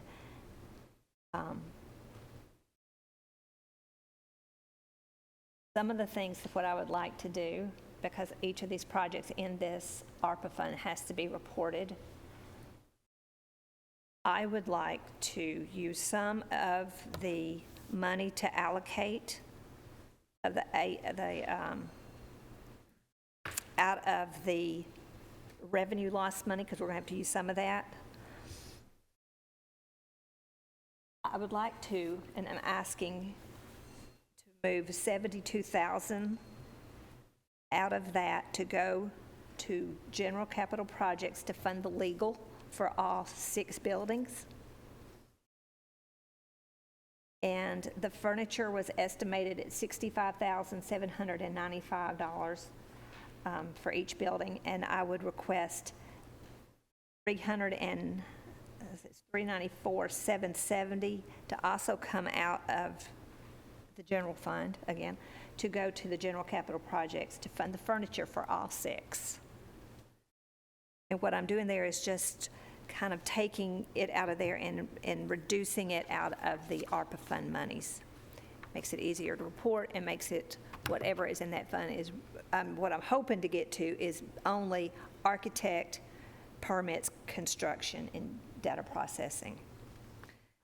That's the first thing. And then I guess the next thing is to allocate 14 million, but I'm just telling you, I don't think 14 million, when you look at these, is going to be enough to cover all the projects.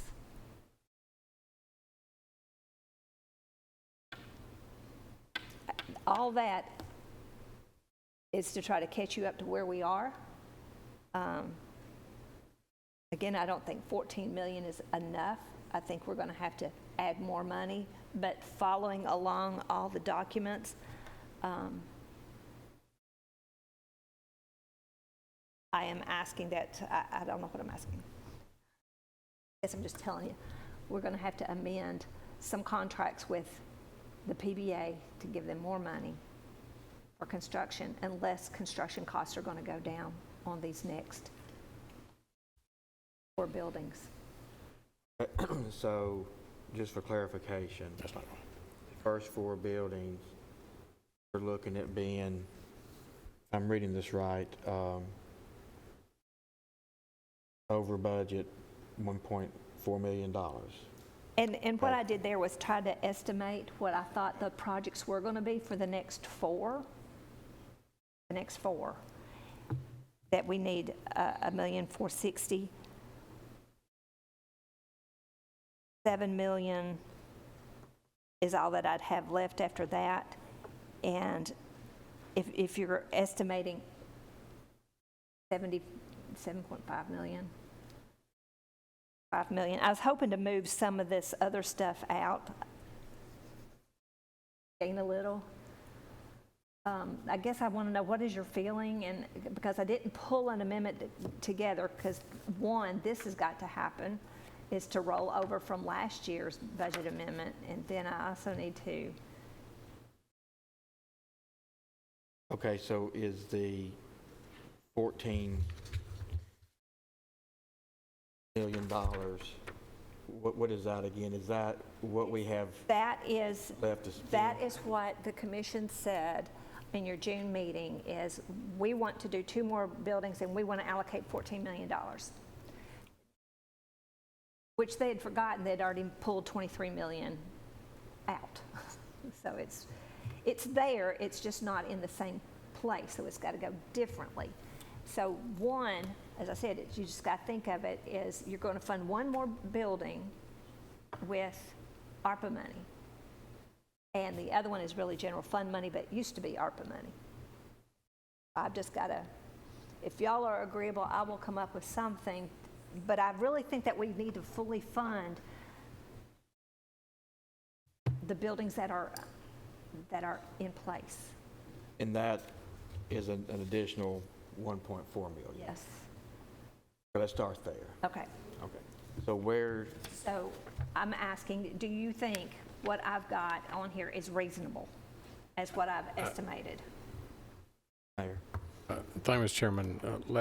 I do. I think what you've estimated is fair. Last night at PBA, Rock City seems to be about 30 days behind. They are probably have blown through their contingency fund as estimated. They're about $250,000 over budget right now.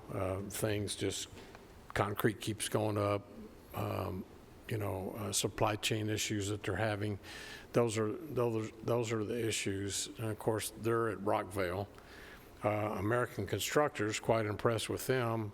They got started a month behind, and I'd say within another 60 days they'll catch up with Rock City, and they've actually found some ways to save money and have added to their contingency instead of taking away from. But I think to be safe, to move forward on 5 and 6, you have the money that used to be ARPA and pull that down. I think Lisa shared this with me. I think her projections are fair, and we just hope that they come in less. Now, I talked to Stan Vault today, and after that meeting, the contractors were both saying we're beginning to see from when we first asked for the money back in March, we're beginning to see some pricing beginning to come down in some items. Some of the construction materials they're using, but some are going up. But I think it's a fair number.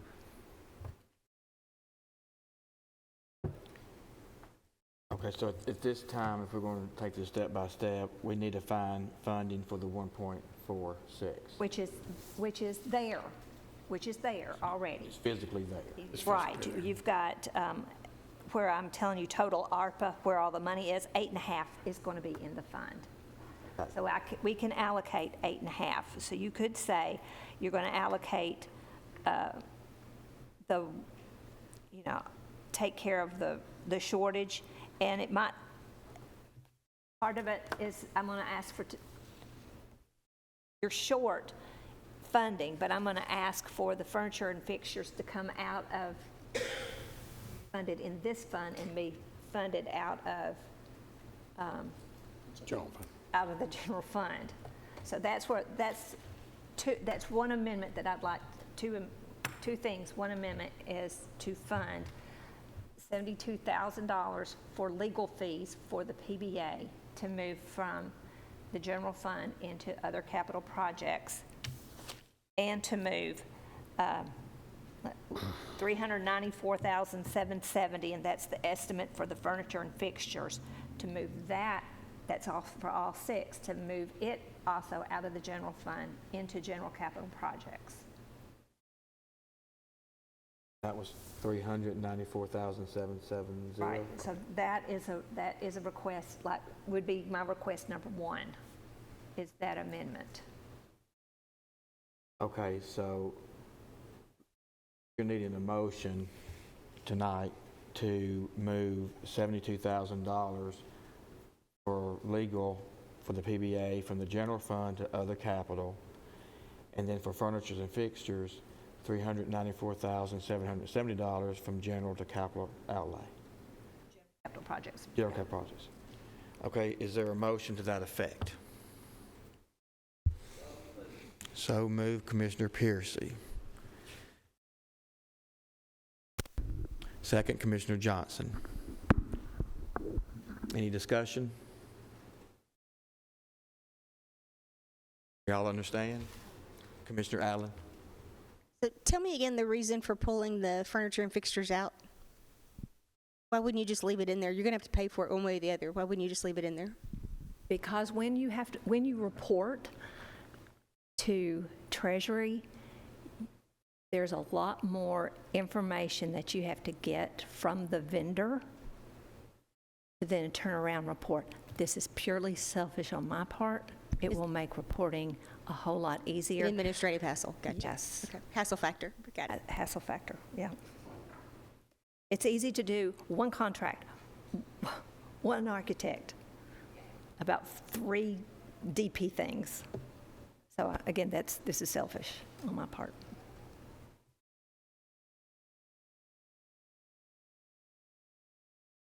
Anything else? If not, we're going to ask Mark to call the roll, please. Johnson? Yes. Commissioner Piercy? Yes. Commissioner Stevens? Yes. Commissioner P? Yes. Commissioner Allen? Yes. Commissioner Dodd? Yes. Commissioner Gooch? Yes. So those funds are moved. Okay. Mr. Chairman, I have a question. Lisa, you may be heading into this next. So what does this do for the buildings that have not been built yet, who have not been started? Is there money for those? Is that where we're headed next? Yes, yes. As I'm trying to weigh to do what the resolution that's coming next for the PBA is another $14 million toward the project. So I'm going to keep up with, in total, what this whole thing is. It's just, the PBA doesn't care what fund I'm paying it out of, but I'm trying to get it in a situation to where we can keep up with it. I'm just trying to make sure that we're going to have enough money to finish those buildings. I don't want to run into a shortfall. I would agree. I would agree. So with the revised budget, is what I would recommend. It's doing the $1,460,000. It may not be that much because we're taking out the furniture and fixture. We're taking that piece out of it, so that gives us a little more room to fund this other stuff. If I can come back to you, or can I come back when we get to the commission? I mean, you've done that one piece, and then I can say, this much is how much we need to allocate within 127, and then I'm going to assume this, because this is what y'all wanted to do, is take how much money that we're going to need, estimating about $7.5 million for a building or so, roundabout, and maybe move money out of, expect another one of about 7.5, whatever, 7.4 coming out of the general fund into general capital projects fund to fund one. And then we may have to add a little more money to fund these plus one. I know this was convoluted, but it's crazy how we've done it. That was just the concern all along, was approving things before we had the money, and then now you've got the moving bullseye of pricing, And so I just want to make sure that, I know we've started these 4, we've committed to these 4. We in spirit committed to the others. I just need to make sure we Right. get the money to pay for it. Right, so, Because I don't want to turn it over to PBA and let them begin awarding contracts, and then the bills start showing up, and we have to figure out where the money's going to come and from. that's what I want to do as well. And in the end, when will they be doing the contracts for the next 2? I believe everything's been signed off on, and they're ready to go on Las Casas and Walter Hill. It's Walter Hill, they were waiting on Walter Hill on the sewer. It had to go through city council to get past to tap onto the sewer there. And that was done last week or week before, I believe. But I think they're ready to. But do we have pricing? That's what they were working on last night. And they needed some action to decide who's going to do those 2. And that's what when I got up and left, I told Stan that my recommendation, because Rock City was doing one stop and doing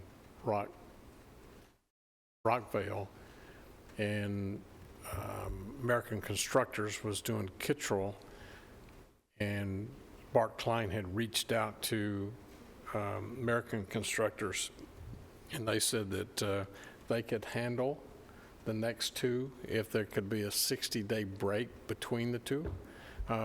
The problem is all the contractors are experiencing labor shortages. And the longer you wait to put up steel or put up your concrete block walls, they can't get enough people to come back and finish it. So they thought that they could pace themselves, whereas Rock City said that they were limited on manpower.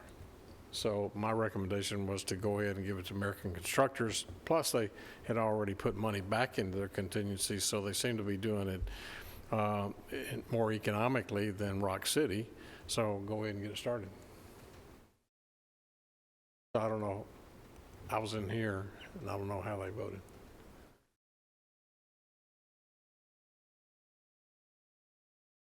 I'll get the 14 where it needs to be. Estimating 7.5 or 7.4. So I wished I had it for you, but I didn't know if I could lead you through my thought process of where where we'll end up, and I'll have it for you Thursday or before Thursday. But you're saying the cost for the last 2 buildings is 14 million, or? That's what they are. That's what y'all said, is to allocate 14 million toward it. And that's what. That was Commissioner Reed's motion to take the 14 million. That's what the full commission voted on. But it might not be enough. It may not be enough. But right now, I will use these numbers, and in the end, I might say, okay, you might want to commit some more money into the general capital projects for additional funding. We'll just move it there and let it sit. But we have that 14 million set aside. It's ready No, to. we're setting aside. That's what we're doing now, Okay. is setting aside for this. Okay, so. Part of it's already there, 8 million. Okay. It's already in the fund, the other. We're going to use part of that 8 to fund those first 4 buildings. And then we're going to use the extra. So on piece number 2, do you need anything from us tonight? No. I'm just Okay, telling you, that's just you will information. have an amendment. Okay. Have amendment to coincide with this one, with what's coming next. And so did And that. this one that moves the funding forward from the prior year.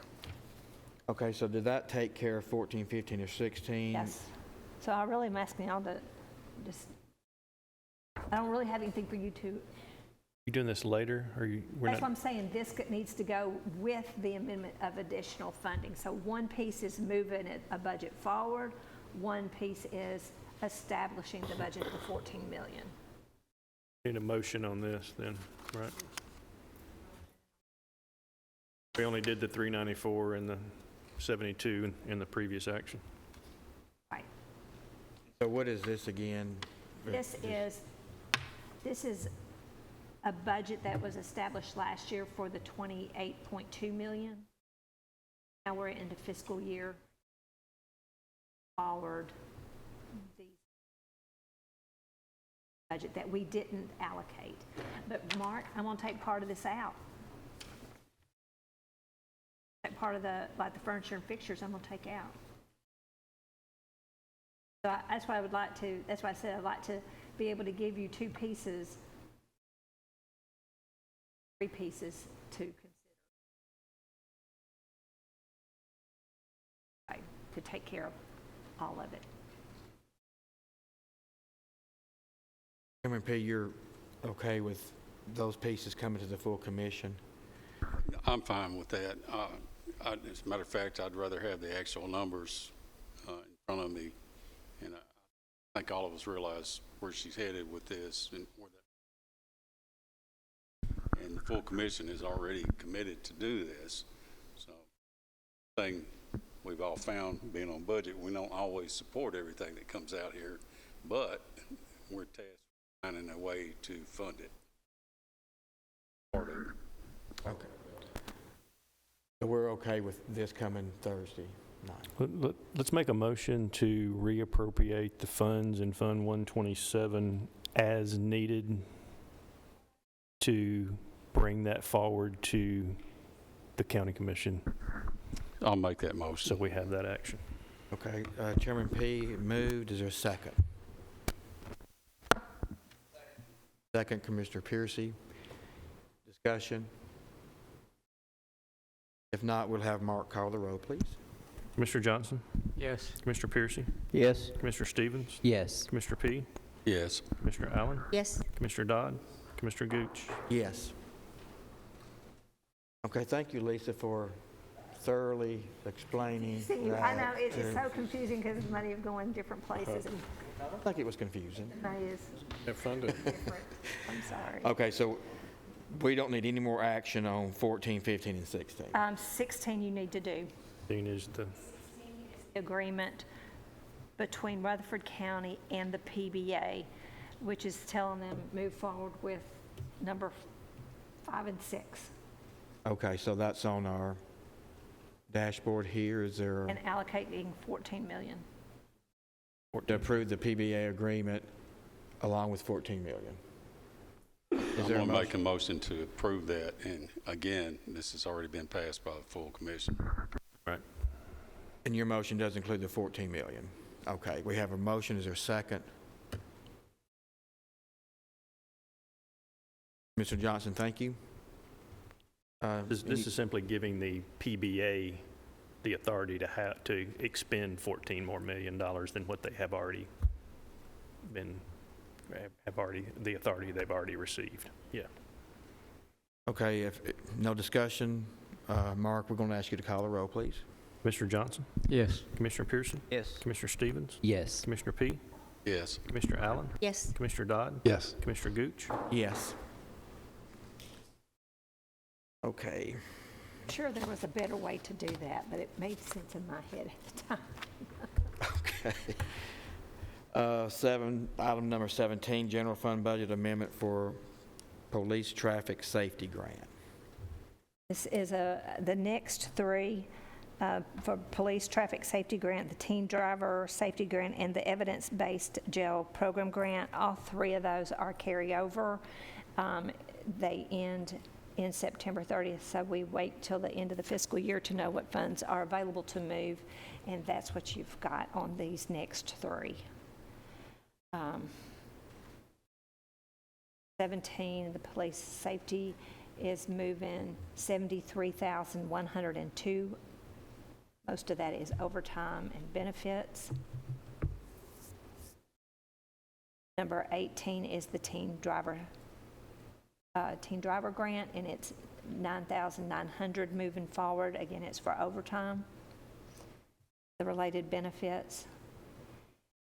And the evidence-based jail program grant, it's $35,500, and it's a little more than just part-time related benefits, travel, training, got some office supplies, other supplies, material, and some DP equipment that total $35,500. So all of this is grant money, not new money. Need them all separate, Mark, or one vote? I'm sorry? Yeah, we can do them all together. Yeah, no, it's all grant money, no matching funds. It's just rolling funds over that were left over in 21, 22. We saw this in public safety too. I'll make a motion to approve all three. Motion by Chairman P. Is there a second? Commissioner Allen, thank you. Discussion? Mark, please call the roll. Commissioner Johnson? Yes. Commissioner Piercy? Yes. Commissioner Stevens? Yes. Commissioner P? Yes. Commissioner Allen?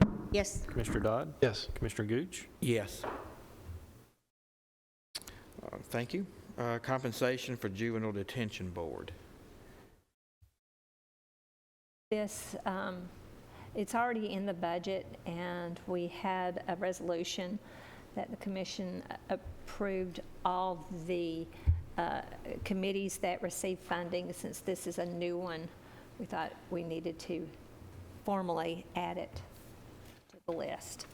And this for the members of the juvenile board to receive $150 per meeting. This was approved by steering in May, I believe, and it just arbitrarily got left off of commission. And so we're just bringing it back to carry that on through before they have their first meeting and get paid. So, Okay, is there a motion to add this?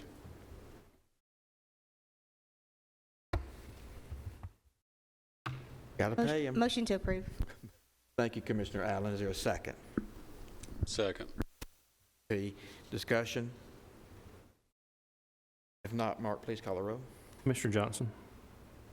Yes. Commissioner Piercy? Yes. Commissioner Stevens? Yes. Commissioner P?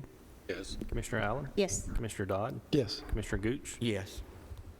Excuse me, Chairman, the PBA doesn't get paid, as I recall, and they receive funds. What's the difference? But they're not allowed by code. By what? By code, Tennessee annotated code, they're not allowed to be paid.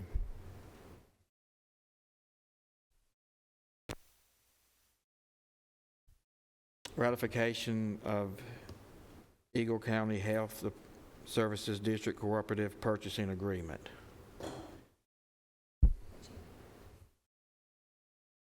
That's me. It's, I can do it. we had to do, based on what the comptroller required us to list out all the cooperatives that the commission is asking us to use. And I think it was the ambulance who was asking to use a particular cooperative.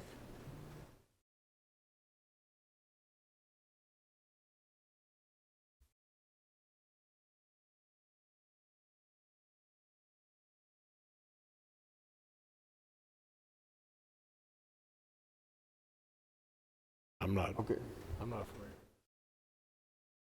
Oh, you're not? I'm not.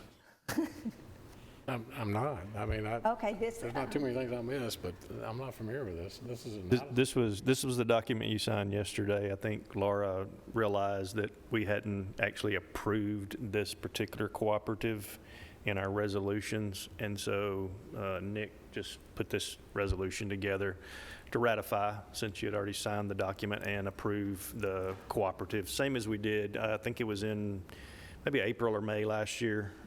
We basically pulled all the cooperatives and then did a mass approval. Okay, I'm familiar with it now. Yeah. Thank you. Gotta remember. Okay, so we need to approve this document. So moved. Chairman P, is there a second? Second. Mr. Johnson, any discussion? What county's in Colorado? Mark, call the roll, please. Commissioner Johnson? Yes. Commissioner Piercy? Yes. Commissioner Stevens? Yes. Commissioner P? Yes. Commissioner Allen? Yes. Commissioner Dodd? Yes. Commissioner Gooch? Yes. Okay, let's see. Funding for I-24 Buchanan-Epps Mill Road I'll take TDOT that. project. Mayor? Thank you, Mr. Chairman. Members of the committee, you'll see on the maps up above you.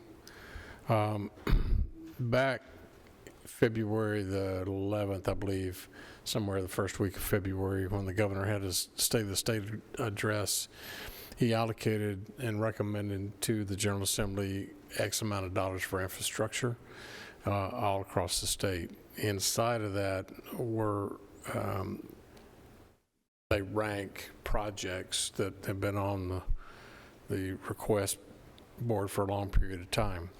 I can actually say that Jim Tracy, when both he and I were in the Senate, had been asking for an improvement at the Epps Mill Road Buchanan exit for quite some time. It's probably one of the worst exits on I-24 between here and Chattanooga and Memphis.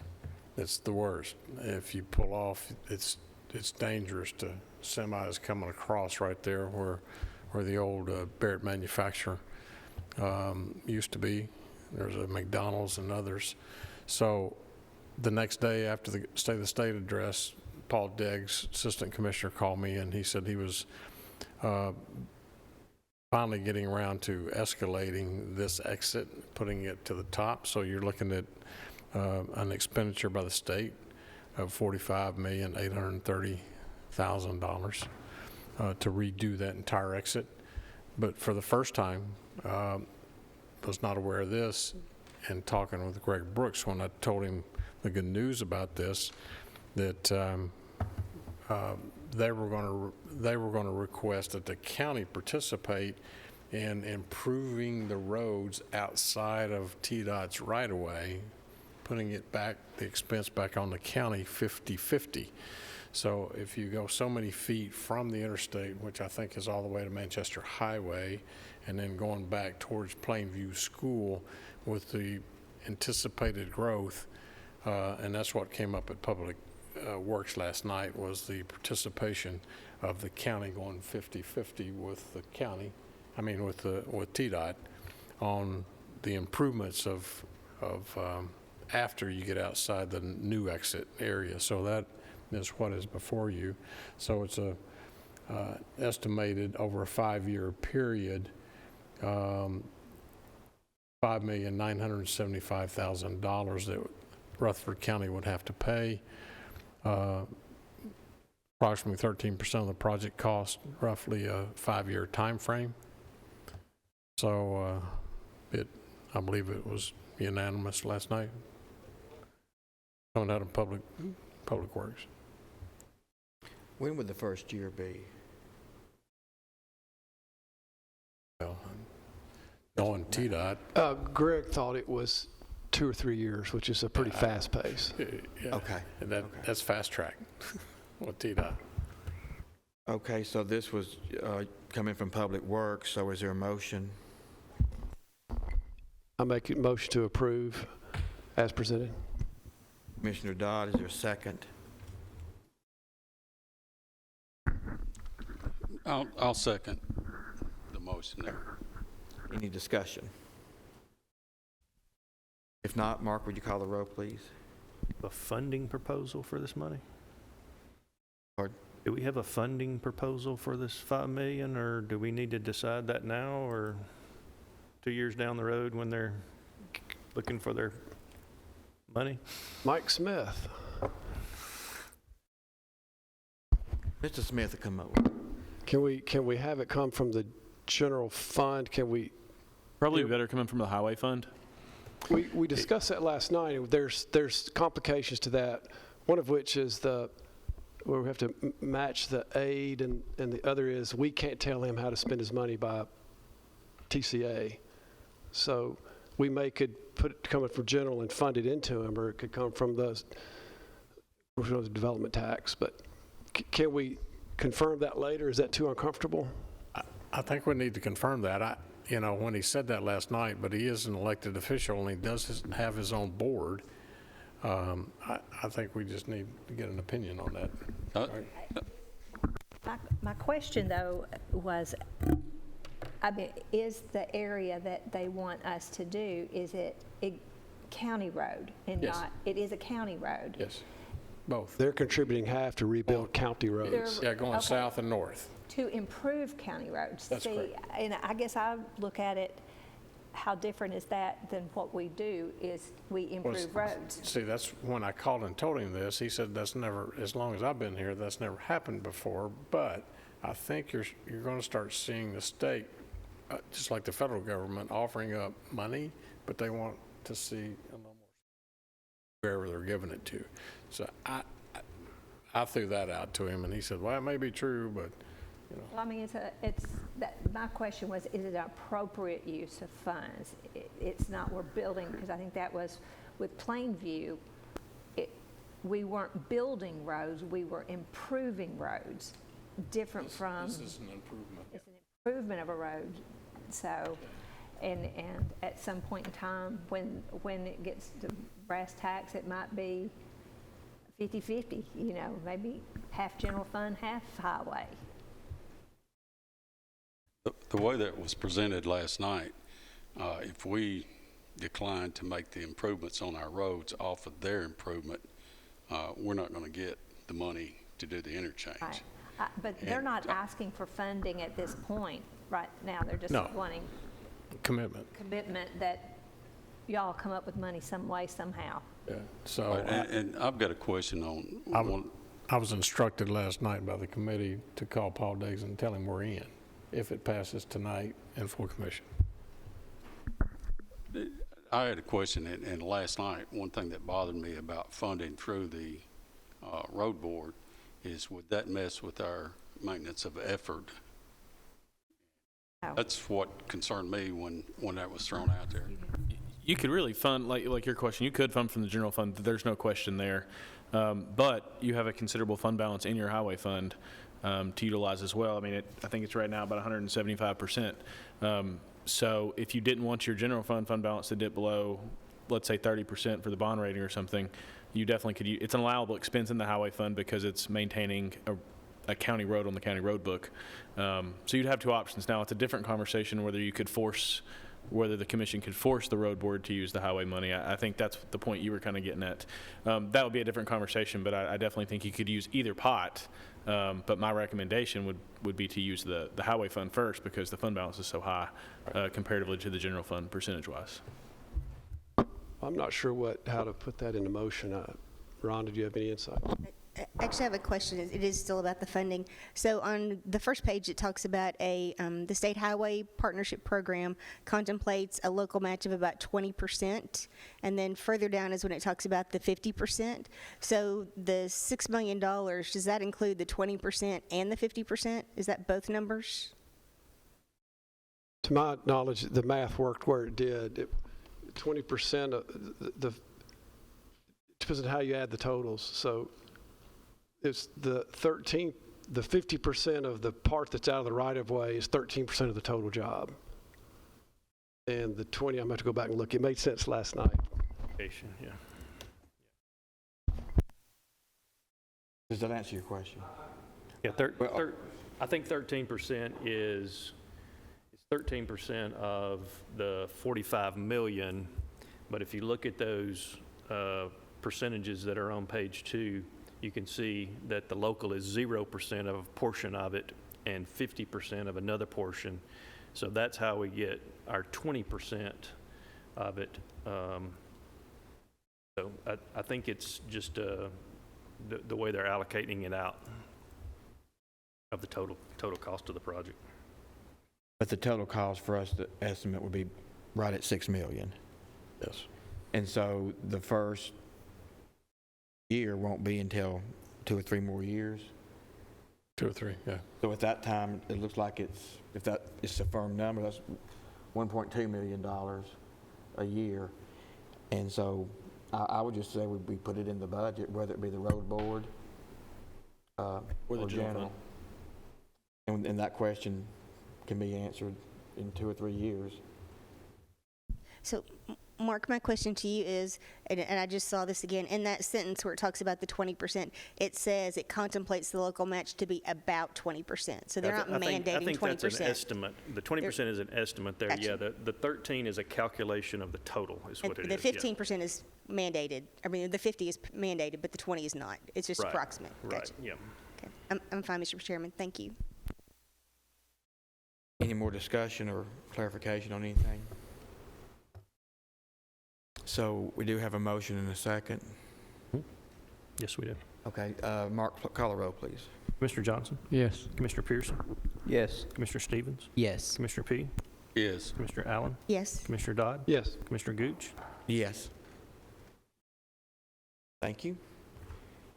So finally, looks like we have budget amendment for county mayor. Bear with me just a second. I think we've already covered that one, haven't we, Lisa? That's the 72,000 that we covered in during the ARPA money. Yeah. Kind of rolled that into the other. Changed that one. We already did that one.